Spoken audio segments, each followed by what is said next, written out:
Welcome to episode 48 of the Ohio Lodge of Research podcast, OLR Connections. In this episode, Right Worshipful Brother Chad Kubinski continues his conversation with Dr. Heather Calloway, the Executive Director of the University Collections at Indiana University and former museum curator at the Scottish Rite House of the Temple in Washington, D.C.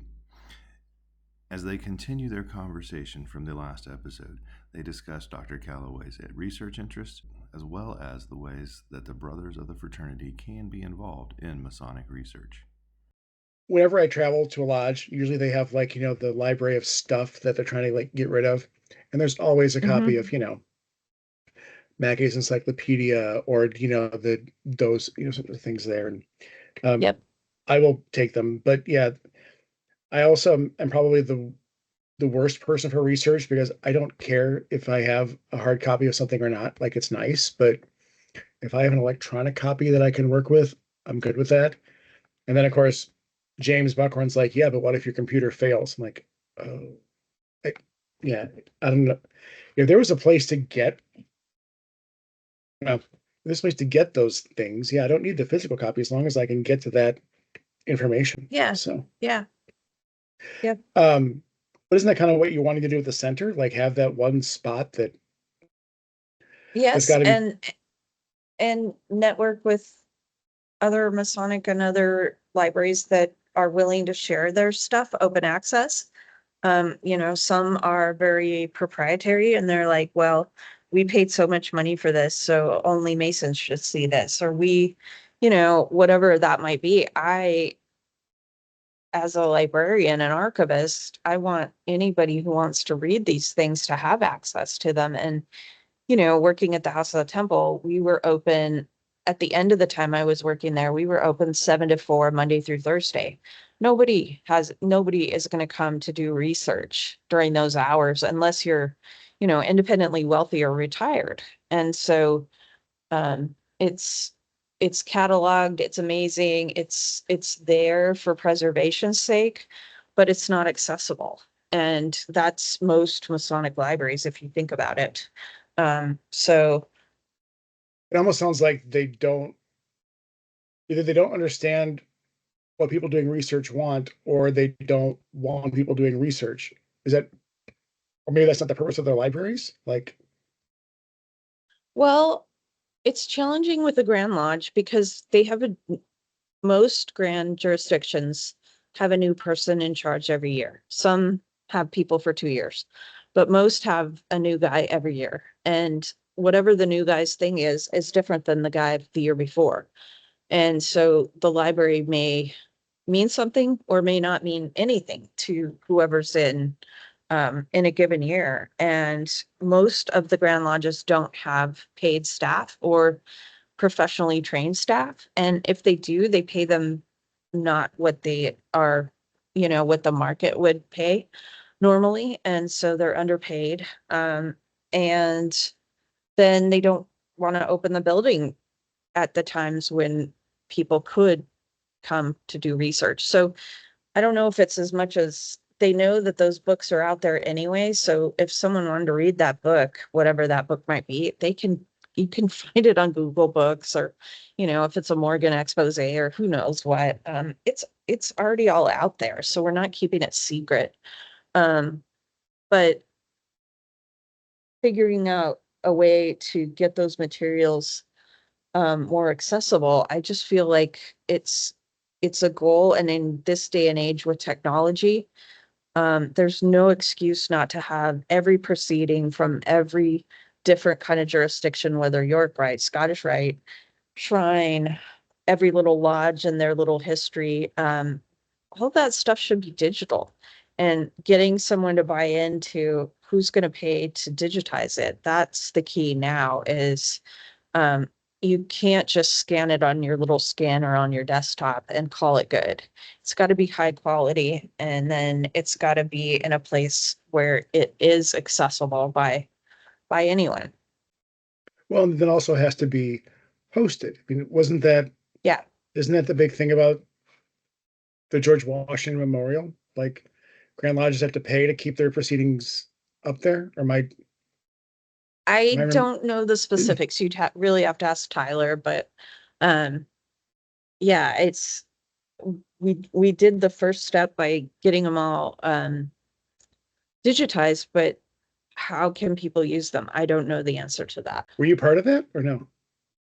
No, Mark Tabbert was working there when I was at the House of the Temple. So trying to help him figure out where some of the missing volumes might have been. Because it was one of the best digitization projects that's ever happened in the Masonic world. I just don't know how accessible it is to the average person.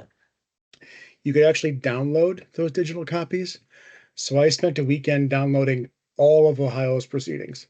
So I have them, and now you can't. But yes, now that Mhm. but And I that worries me because what if the server goes down, or what if they decide not to pay for it anymore? Not Ohio, but like the yeah, memorial. That I don't know. worries me that it's not going to be accessible. And so I always think bigger, like, why are we not working with Hathi Trust or Google Books or the Internet Archive? Those should be the places that these kind of organizations are working with. I gotta say, I had not discovered Hatha until I started looking at Sheer. I Mm-hmm. have lost. I know nothing about their history, but I have lost months of time to that place. You know, Yes. it it And is. you can download like the whole book. And You should see the computer that I'm on, and I mm-hmm, mean, because you download, yeah, uh God, Cornelius Moore and all the, he collected he wrote those magazines at the time and download those, and I read them just to kind of get that snapshot of that time and place, or mm-hmm, right, different versions of um Webb's Monitor. Yeah, and that's not even the Masonic stuff. That's yeah. I have lost entire weeks to that. So, mm-hmm. um, but you're right. Like, it does seem silly to me that those things don't exist in multiple places. But who's going to look at it? Like, I look at it from a Masonic curiosity standpoint. Like, what were we talking about in 1870? Or how did we, when Prince Hall came out, how did Ohio handle that, for lack of a better word?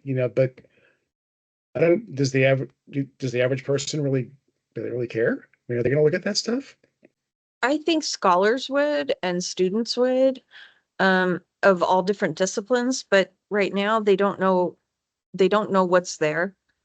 Gotcha. And when they do find it, they only find little pockets because, it's they don't know to go to some Grand Lodge. And then what about all the other groups that I'm always obsessing about? The Oddfellows stuff is going in the trash. And Right. so, they're selling their building and they're like, we don't need these old books, and they just pitch them. And that's where we come in to try to make sure we at least capture one of those books so we can get it digitized. I'll be honest, that's from sheer standpoint, that's what I'm looking for now, is the Oddfellows stuff. I have a pretty good idea what he did Masonically, but he also did some Oddfellows charts, and his son did Mhm. too. There's got to Cool. be um, so somewhere in the Oddfellow records there has to be something like Hmm. you know um, Eastern Star records. I haven't been able to find those.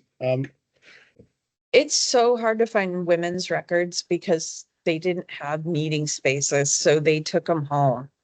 So No. the chances of finding women's stuff is so infrequent unless it was at a lodge building that let them meet there. But even then, they were worried about, like, I'm going to take the minute book home, or I'm going to take this home. And then, if something happened to that lady, her family didn't know what the hell that was. Is that the same of even like the political groups, like the different temperance societies or whatever? Like, Yeah. those records are just Yeah, women didn't have the buildings that men had, so they, traveled around with their stuff. Or when there was a new secretary, the old secretary passed her boxes of stuff on to her and she took them home. So that kind of stuff is found in attics and basements and, other places because the women couldn't afford to have their own buildings. that is both frightening and exciting. Mm-hmm. So is that why when you get that phone call that, Travelers is closing, that's why you Yeah, because otherwise, where's it going to go? And who's going to care? And it tells such an interesting story from, back in the day. I know that one time we talked, you mentioned using like virtual reality in some of your exhibits. How did that work, or what did you do with that? I got into that probably 10 years ago, trying to figure out some ways to engage college age students with special collections. Okay. And it was new, and it was fun to uh, learn about scanning, have them scan old documents or old books or old pictures or whatever it might be. Um, we would have them scan and photograph, and then bring these things to life in exhibits. And I still am involved with doing that kind of stuff, whether teaching students nowadays or figuring out other ways to digitize that stuff so that it can be like you can handle it. You can put on this headset and you can play with the document in ways that, some of the stuff's too fragile, and some of the stuff shouldn't be in and out and in and out of whatever kind of storage it's in. So this is, if you take it out and you photograph it or you scan it or both, that allows you to handle that book or that rare item in a way that in previous generations we would have never been able to do, or we would have ruined whatever the thing was um, by handling it too often or whatever.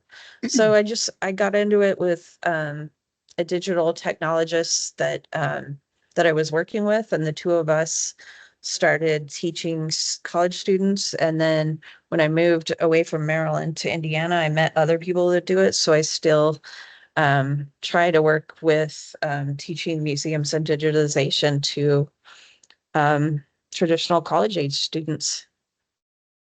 Is this like in a library science type of or a history or what type of classes are you teaching this in? Um, Usually in a curatorship or museum type class, but I have students from library science, museum studies, curatorship, whatever, arts administration, and also sometimes just tech students that are interested in the technology take the classes, and then they find a whole field that they could be in because they have the computer skills that some of our cultural heritage people don't have. And then they're like, wow, I could do this for museums. And it's a whole field. Where I work, they are doing a lot of the virtual reality with nursing simulations. Mhm. So they can do, Yep.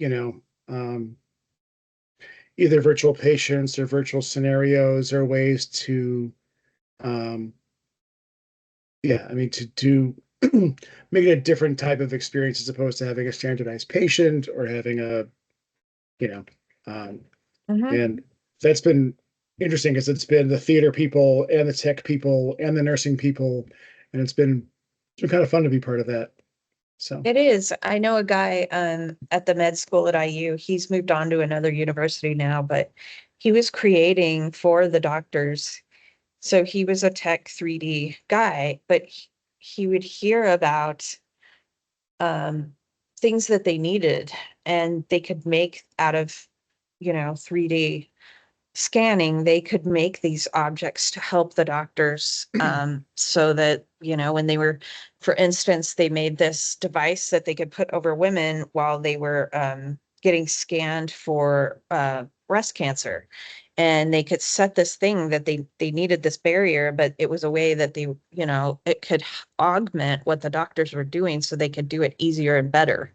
And they were creating all these little devices and things out of you know just from a 3D scan, and then printing it on a 3D scanner and making these little objects that, cost pennies, whereas, in days past, that would cost a fortune to create this special device that, they were like, basically the doctors were like, I have this challenge when this happens. And then he was coming up with ways to meet their challenges.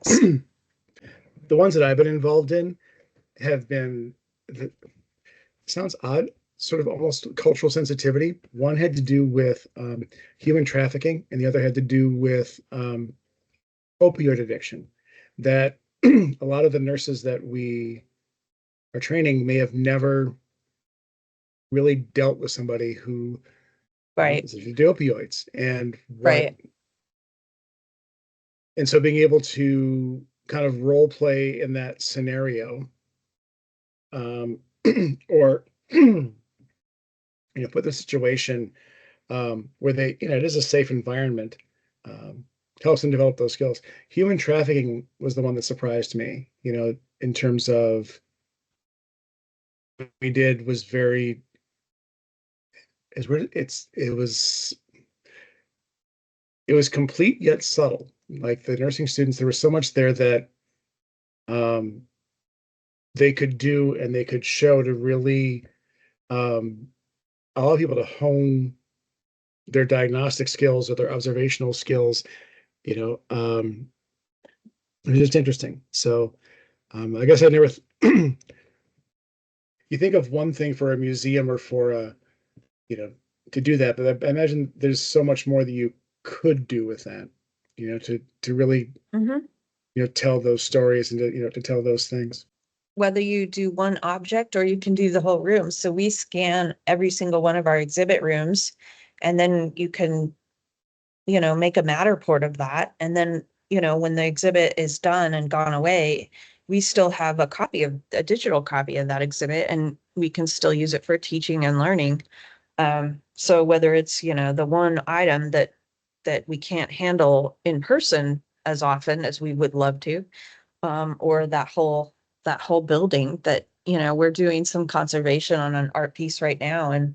And we're scanning that as the conservation's happening so that we can tell that story of that this is how they did the work on that sculpture.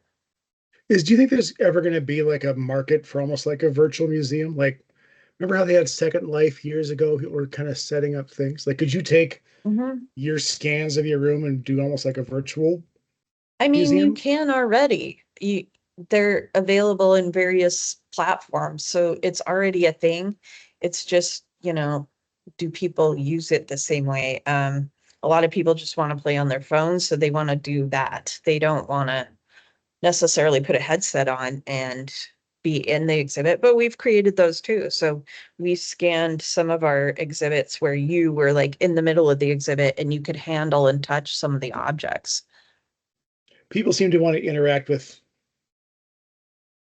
the history differently nowadays. Like, is it mostly, and I don't know what I'm asking. I think I'm asking, like, is it now just podcasts and stuff they can do on their phone more than it is in person and tactile? Like, what?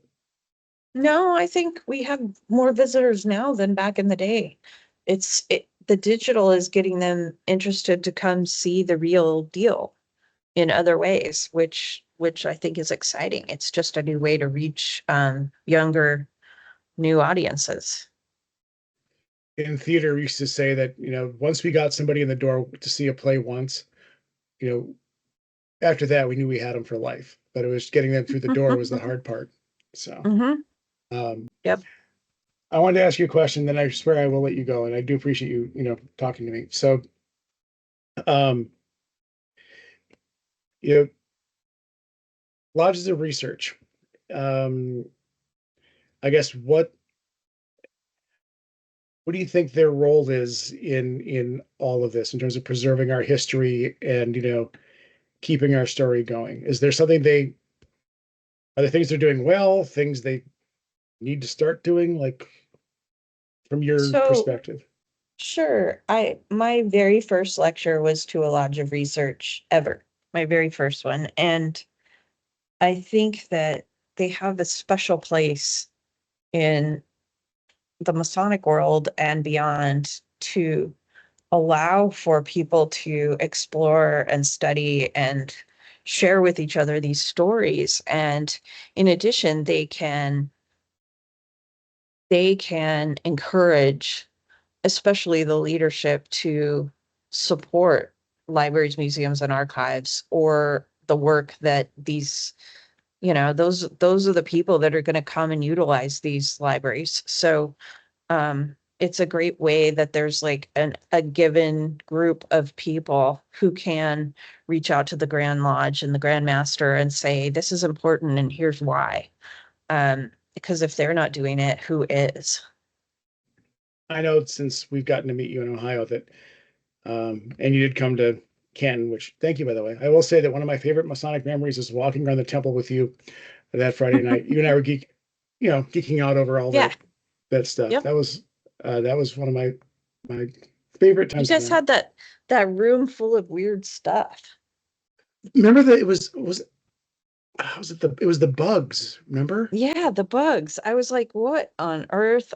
And every Masonic building I go to, or Oddfellow or similar, has some room or closet or thing just like that. Like there's always some weird thing that you're like, why?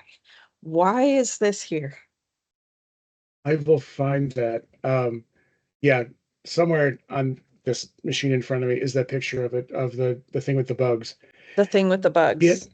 yeah, because it was like a It was shadow like box, but it was made up. folk art with flies or something disgusting.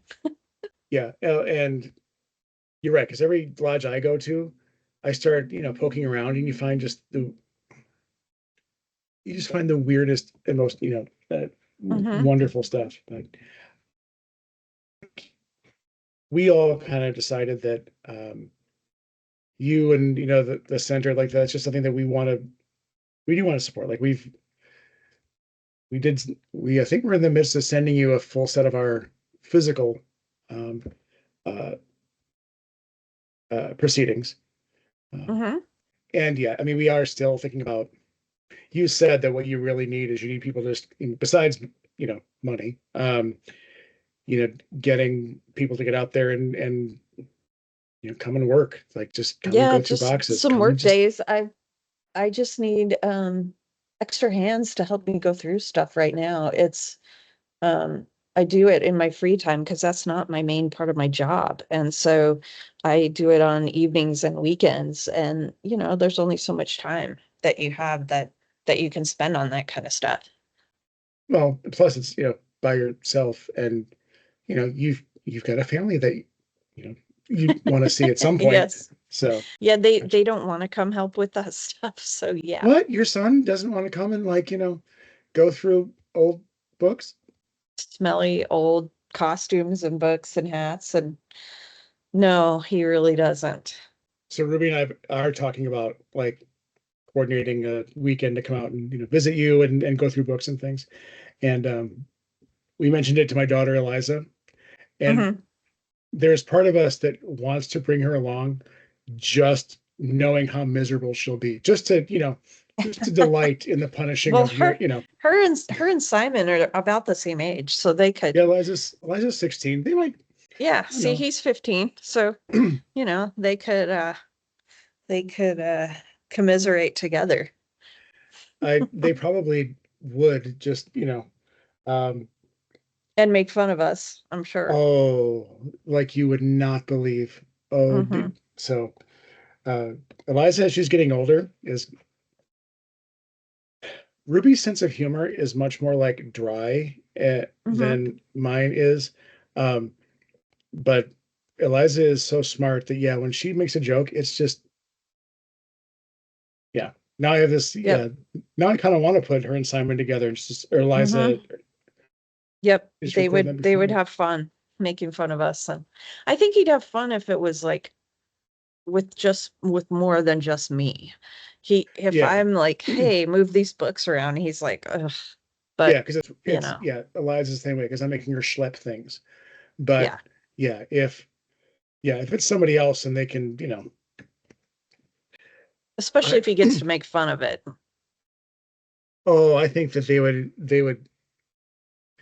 Yes, especially they can make fun of us because she definitely likes making fun of us. So Yeah, that's funny. Thanks for talking to me. I mean, it was nice to see of you course. whenever that was the last. Was Yeah, that 2 weeks ago? I don't remember when that was. a couple weeks, I think. Thanks for letting me come visit that day, and thanks for coming to talk to me. It's always wonderful to see you. So Of course. I will bug you again soon, I'm sure. you'll see me soon. So all right. Thanks, Hmm. Heather. We'll see you later. Of course. See ya. Bye. Bye.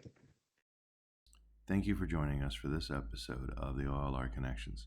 If you would like to learn more about Dr. Calloway or the Fraternal Collections, visit her website, heathercalloway.com, or listen to the podcast she hosts with Seth Anthony, the Minute Book podcast, in which they explore the hidden histories and culture of fraternal organizations in the United States.